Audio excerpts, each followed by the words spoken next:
Chevrolet Silverado présente Bête de chasse en collaboration avec les partenaires suivants: Portable Winch et Ecotone.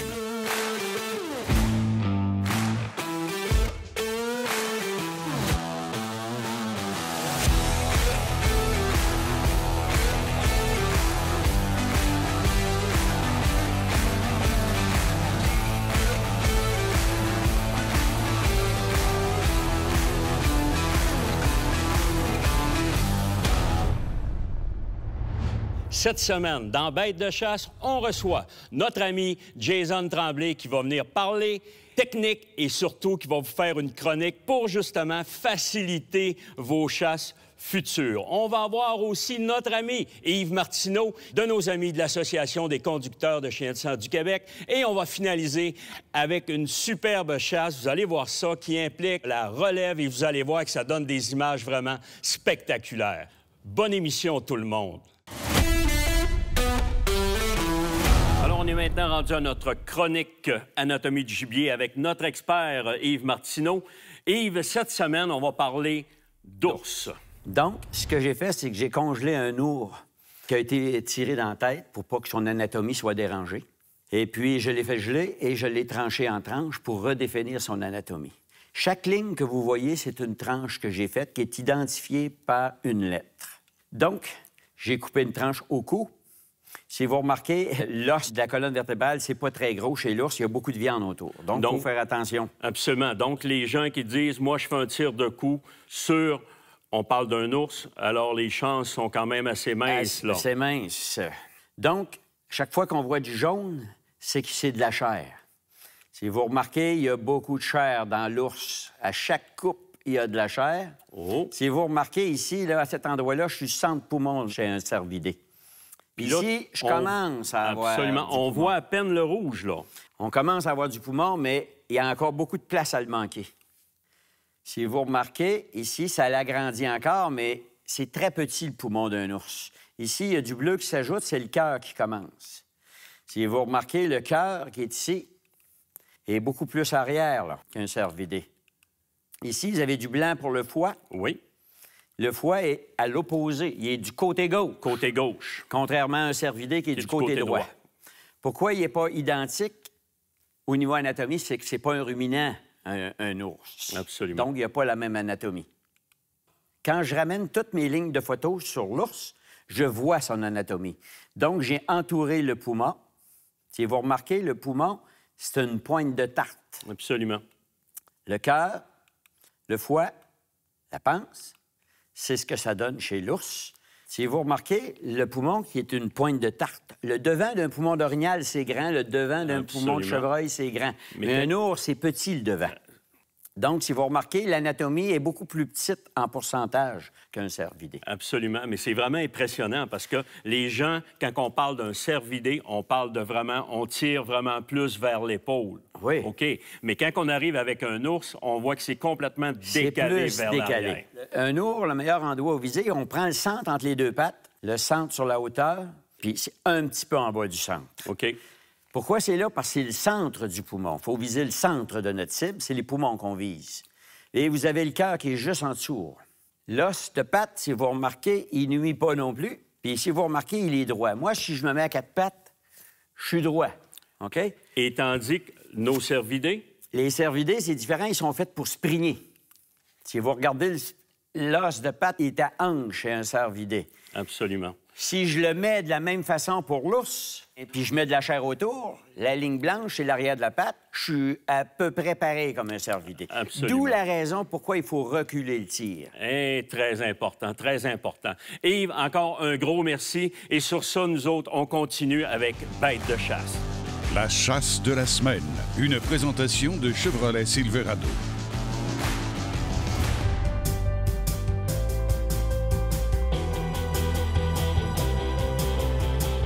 Bon, bien, pour la chasse cette semaine, on allait sur la chasse dans le réseau de la CEPAC. Les premières journées, j'ai commencé avec Marie-Lie, une fille de 13 ans. Et donc, on se lançait quand même un bon défi. Je suis Jason depuis que je suis vraiment toute petite. Toutes les tournées qui étaient là, toutes les revues, tout, là, je regardais tout le temps ça. Puis après ça, j'ai fait des exposés oraux sur lui. Puis là, ben, je m'en vais à la chasse avec lui. En juin dernier, j'ai récolté mon ours. C'était mon deuxième avis.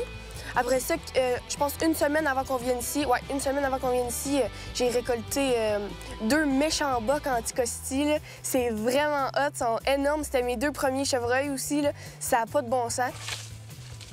Première journée, on a marché vraiment beaucoup, puis Jason, il calait, il faisait du rockling, puis on n'entendait rien. C'était vraiment mort totale.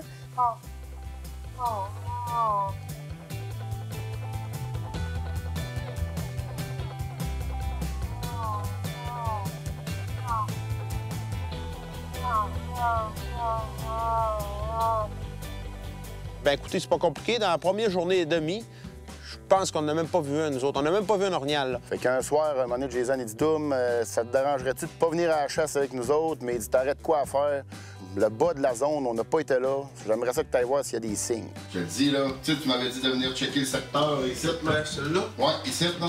Quand je suis arrivé au bout de là, j'ai entendu marcher. J'ai lâché un petit corps de femelle comme t'as fait un matin pour breaker. J'ai lâché un coup de palette. Paf, il est parti sur moi direct. Là, il disait, je suis parti, je l'entendais encore. Puis là, il y avait une butte, puis j'étais à l'autre bord de la butte. Puis là, j'ai mis de la piste. J'ai mis de la piste, il dit, à la grandeur de la chemin. Fait que là, OK, j'ai dit, parfait, pour moi, il va être encore là. Bon.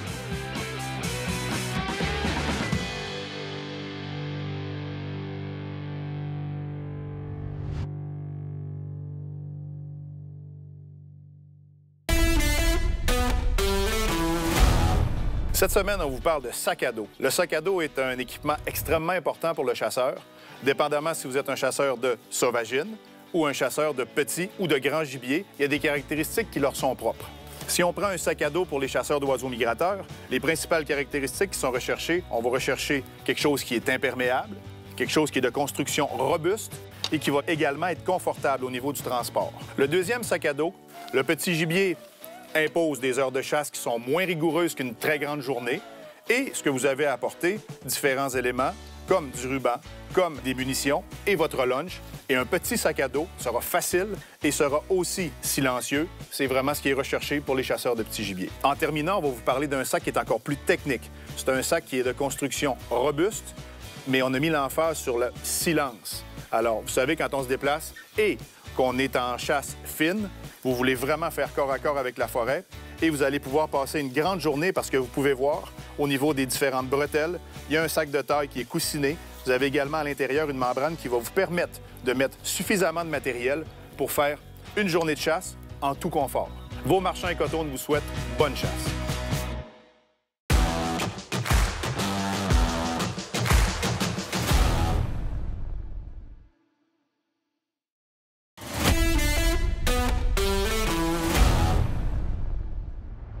Alors, on est maintenant rendu à notre chronique Conseil du Pro. Cette semaine, Jason, on jase de quoi? Écoute, Daniel, cette semaine, OK, je voulais te parler de comment repérer les bons endroits pour chasser par rapport à la pression de chasse, OK? Oh, excellent, ça. Oui. Écoute, avant de parler de ça, on va parler de la base. OK? Mettons qu'il n'y a aucune pression de chasse sur un territoire. Ça veut dire que c'est un territoire qu'il n'y a jamais personne qui va chasser, les orignaux sont tranquilles, OK? Oui. Dans cette situation-là, les orignaux vont aller un peu partout sur le territoire. C'est certain ça change pratiquement rien. Non, c'est ça. L'été, l'automne, ils vont se promener partout. Okay. Ils vont être tranquilles. Ils ne sentiront pas le besoin d'aller se cacher. OK. Mais qu'est-ce qui arrive? OK? On le sait, c'est territoire libre, si c'est au Québec ou un petit peu partout à travers le monde. Et juste que c'est qu'il y a beaucoup de monde. Bien, les orignaux, à un moment donné, il y a quelque chose qui se passe. Là, je vais t'expliquer comment ça marche. Excellent. On va dire qu'on a un mâle qui se tient ici, mettons, OK? Oui. Puis il sait, lui, qu'à toutes les fois, quand il se promène pendant l'été, bien, de temps en temps, quand il vient dans ce coin-ci, il rencontre une femelle avec un veau. Quand il vient dans ce coin-ci, il rencontre souvent un petit mâle qui se tient là. Puis des fois, il rencontre un autre orignal dans ce coin-là. Fait qu'il se promène tout l'été, puis il se promène, puis il voit ces orignaux-là, puis il vit comme ça. Mais là, un moment donné, l'automne arrive. OK? La date d'ouverture de la chasse arrive. Qu'est-ce qui se passe cette journée-là? Oh, le mâle, il se met à entendre. Oh, dans le coin du bûcher, ici, un autre orignal. Oh. Hein? Dans l'autre bûcher, un orignal. Dans le marais, sur le bord du lac, sur le dessus de la montagne, un orignal qui marche dans le chemin. Un orignal au bout du bûcher. Un autre orignal dans le bûcher. Un autre orignal qui marche dans le chemin. Qu'est-ce qui se passe? La chasse vient d'ouvrir. Lui, il sait en maudit. Il dit là, à partir d'aujourd'hui, il faut que je fasse attention. Fait que là, c'est là qu'on va adapter notre chasse. OK? Absolument. Qu'est-ce qui va se passer? Les chemins, des bûchers, des lacs, des endroits, dans le fond, que l'orignal peut se faire voir de loin, il va les éviter. Donc, tout ce que je vais marquer en jaune, c'est des endroits, justement, qui a des présences humaines. Humaines, oui. OK?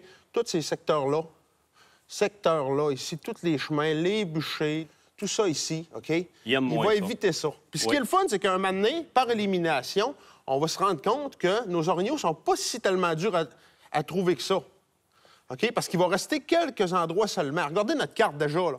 On se rend compte que, écoute, ici, il y a un secteur, c'est certain, puis ici, il y a un autre secteur, c'est certain. Fait que ça nous donne déjà une grosse idée. Si on revient avec le principe de base, l'orignal a besoin de manger, de se nourrir et de se cacher. Absolument. Bien, on va regarder, exemple par ici, je vais changer ça.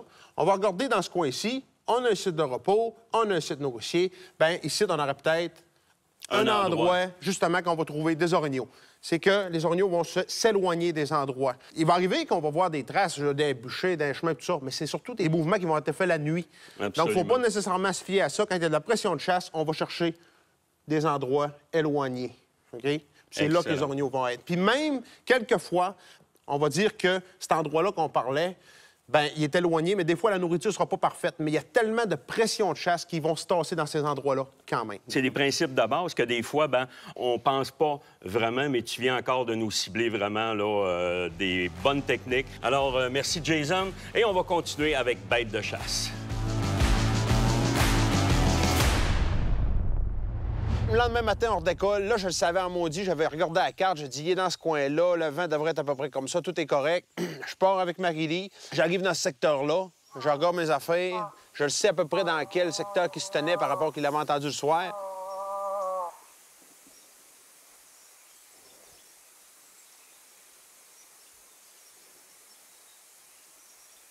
Et aussitôt...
Bonjour tout le monde. Alors, je vais vous parler des différentes positions de tir en milieu naturel quand on est à la chasse. Et là, on n'a pas de bipode, on n'a pas de bâton, on n'a pas de poche de sable. Il faut se débrouiller avec ce qu'on a sur les lieux. Alors, on va regarder les différentes positions de tir. Il y en a plusieurs, il n'y en a pas qui sont meilleures que d'autres. L'important, c'est de les essayer, se pratiquer et voir celle qu'on est le plus à l'aise. Une des positions que j'aime bien, on se trouve un endroit où on peut s'asseoir. Je peux même m'accoter le dos, mon genou, mon coude, ma main. Alors, je peux prendre une position où je suis quand même relativement stable, à tout le moins beaucoup plus que si on tirait à main levée. Une autre position, on chasse, on est dans un chemin, il n'y a pas d'arbre, il n'y a pas rien. Alors, au lieu de tirer à main levée, on peut toujours s'agenouiller, encore le coude appuyé sur notre genou. Et puis déjà là, on est beaucoup plus stable qu'à être debout. Alors, essayez de se trouver une position qu'on est quand même droit, pas être penché comme ça ou en arrière ou en avant, être le plus en équilibre possible. Une autre position que j'aime beaucoup, quand on a la chance d'avoir un arbre assez droit, solide, qui ne branle pas au vent, alors ça nous permet de pouvoir venir s'appuyer. Et là, on barre nos jambes, on est stable. Important de ne pas tenir notre canon, mais bien sur le fût. Et puis là, on prend notre position et on est très stable. Une autre position que j'aime beaucoup aussi, dans le bois, on a toujours différents reliefs, mais si on peut trouver une roche, une souche, une butte, peu importe, avoir un point un petit peu plus haut, on est capable de se coucher et avoir de la hauteur pour tirer notre gibier. Alors, un exemple comme ici, on a une vieille souche avec une baisseur. Alors, on peut se permettre de venir se coucher au sol, appuyer notre arme, et puis là, on est très, très, très stable. En terminant, pratiquez différentes positions, trouvez celle que vous êtes le plus à l'aise, et puis vous allez avoir du résultat. Alors, bonne saison de chasse à tous.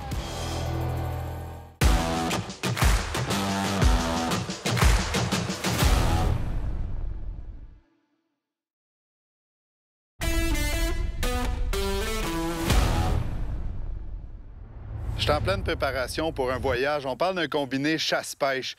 J'ai la chance d'avoir énormément d'espace, donc on va charger le matériel ensemble. Ce qui est le fun, c'est qu'il me reste encore beaucoup d'espace de rangement, donc je vais pouvoir mettre tout le reste de mon matériel dans la boîte. Ensuite de ça, on va attacher le tout.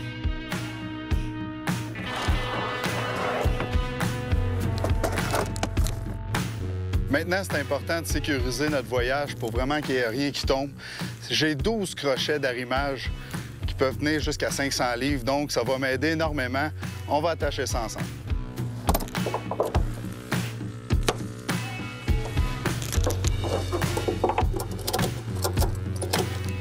Fait que c'est ce qui est le fun, on peut accrocher vraiment, là, sécuriser notre matériel comme il faut. Le fond de la boîte est robuste. Je peux traîner beaucoup de matériel. On est fin prêt pour notre voyage. On y va.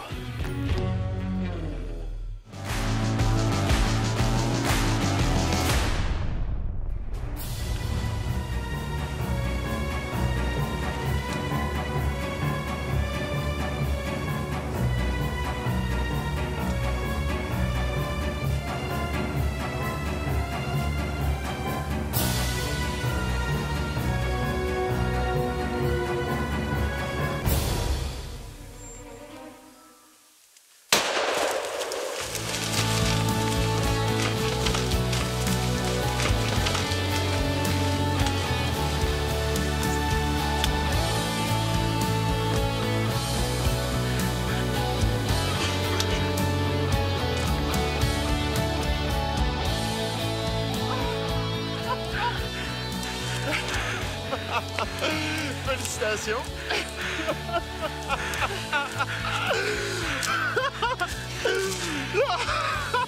J'espère que tu filmes, je te touffe!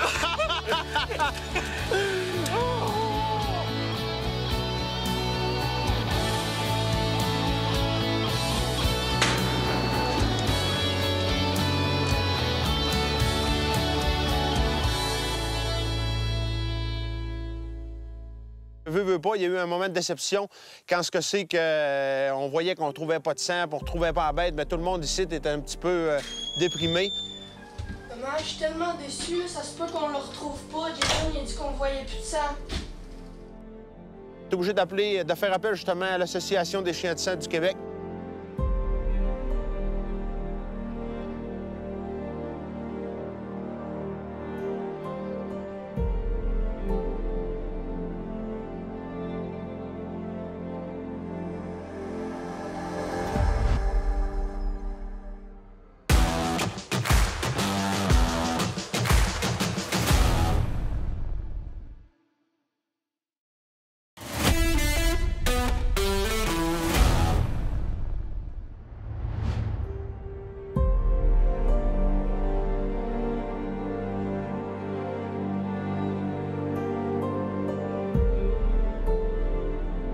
Puis la première chose que M. Martineau dit, si on le retrouve, on est chanceux. Fait que moi, j'étais pas du tout...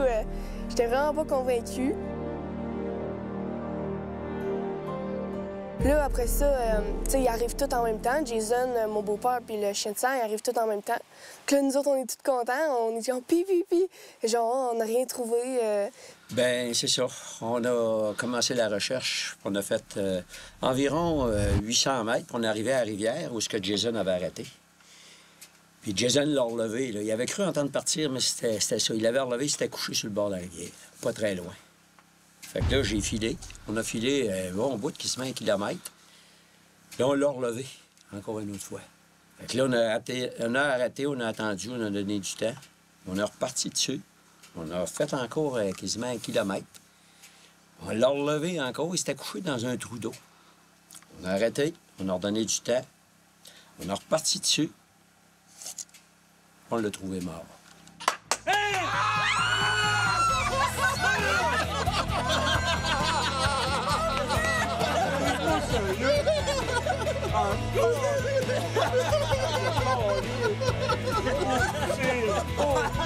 C'est bien, je prends pas de bon sens.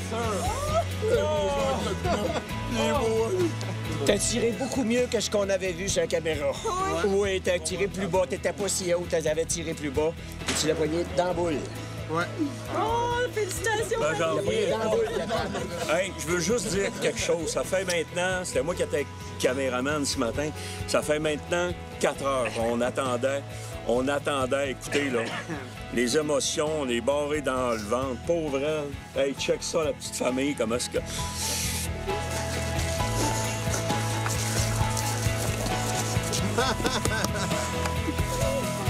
Yes! Ici le chien! Après, j'étais tellement contente. On a pris plein de photos. C'est vraiment bon. J'avais eu 2 bras dans les airs dans même. C'était vraiment fou.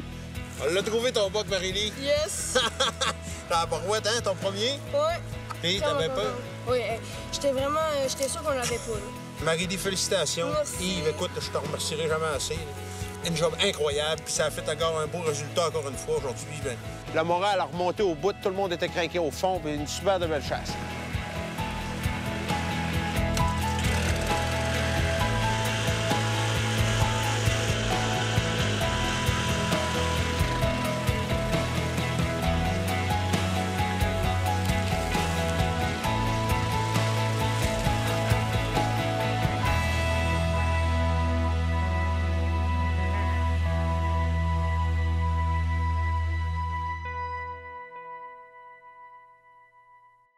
C'est tout pour l'émission d'aujourd'hui.